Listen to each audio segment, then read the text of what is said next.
Well, what I'm about to say is either gonna make me look really stupid in a few days, or just make me look like a guy who can reason. Now look, in no way am I claiming to be a stock market guru. I have some money in mutual funds, and my dad did a lot of stuff in the stock market, so I have a pretty decent knowledge, but in no way am I saying that I know everything. Now I'm sure, as many of you can assume, this video is about Wall Street bets and the insanity that has been the GameStop stock over the last couple weeks. If you're not entirely familiar with this situation, I'll leave a couple of articles in the description because I'm not going to be too focused on the specifics in this video. Now this whole situation's been brewing for about a year from my understanding, but it's really gone crazy these last few weeks. So to make a really long story short, basically a bunch of Redditors found out that a bunch of hedge funds were shorting GameStop. They tried to counter this and they succeeded, and in the process they drove up GameStop's stock price to $483 a few days ago. And since then it has been pretty steadily falling, closing at a price of $53.50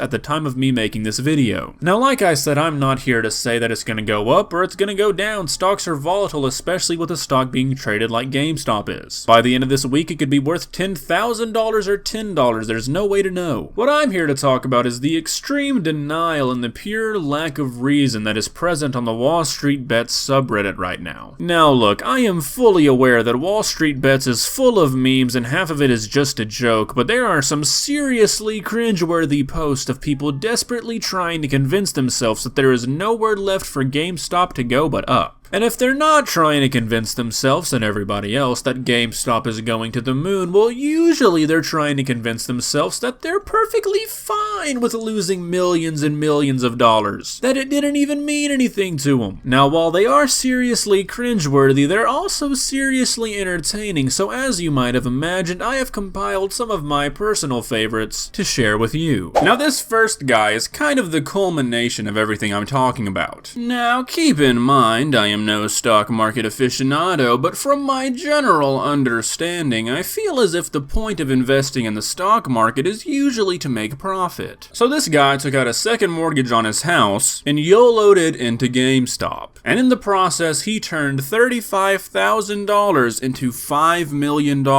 And then he watched as his profit halved, not once, not twice, not 3 times, but 4 times, and he still is not selling it. Now look, I'm all for one sticking it to the man, and if you put a $5 million monetary value on, I guess, annoying some hedge funds, well, then all the more power to you. But I feel like this guy who had to take a second mortgage out on his house to play around in the stock market might need to put those financial values somewhere else. Now what makes this worse is this guy doubles down probably harder than anybody else that I'm going to be talking about in this video. When people in the comments start rightfully saying stuff like, man, $5 million is life-changing money, you probably should have gotten out then. Or even that $300,000 is still an amazing profit, you need to secure something while you're still ahead. He rebutes in probably the most fitting way for a Redditor to respond to sound financial advice. He asserts his stance by quoting Imagine Dragons. And some people start saying that he's ruined his life, and he says that his life has not changed one bit, and I mean, yeah, because you did not take the $5 million that you made from $35,000. Now look, let me make this clear. I'm not actually faulting the guy for not cashing out at $5 million. I understand that most people probably wouldn't cash out then. FOMO is just too strong. But what I am kind of faulting the guy for is not cashing out at $3 million or $2 million or $1 million.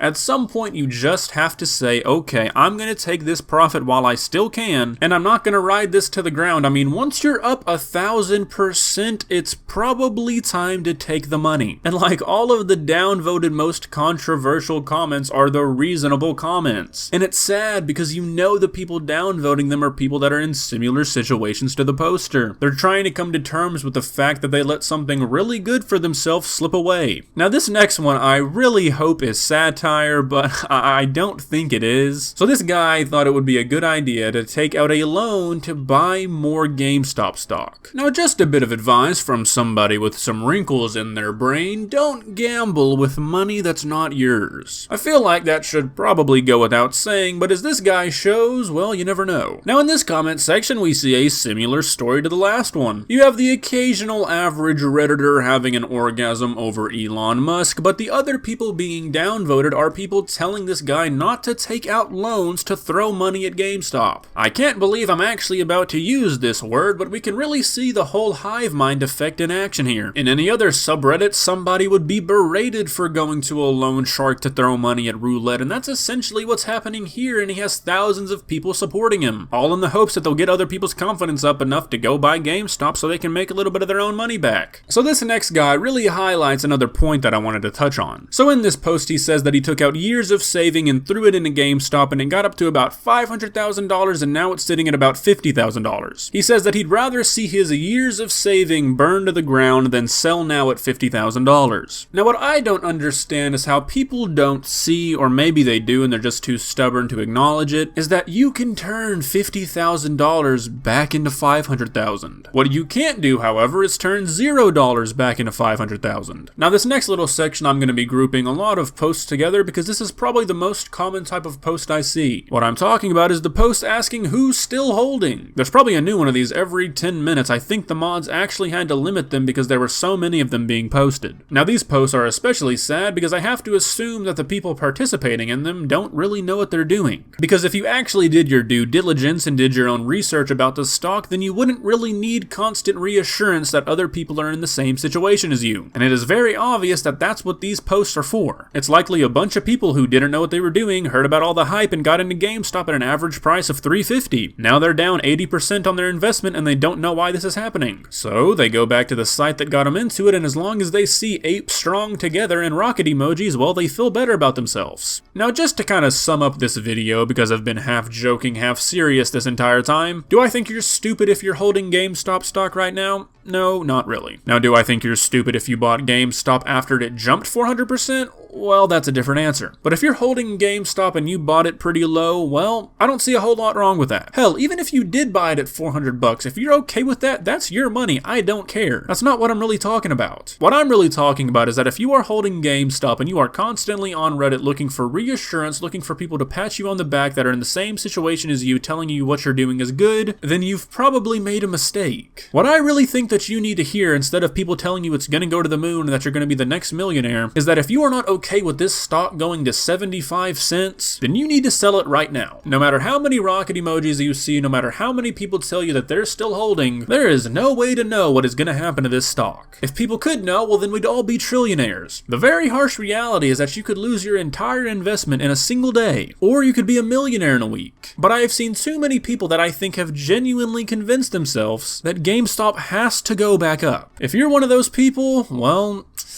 I guess good luck. But for now, that's all I have for you today. Bye. If you're looking for investment advice, I got you. Invest in AugustTheDuck by smacking that juicy subscribe button. If you don't, I will be forced to uppercut your grandmother.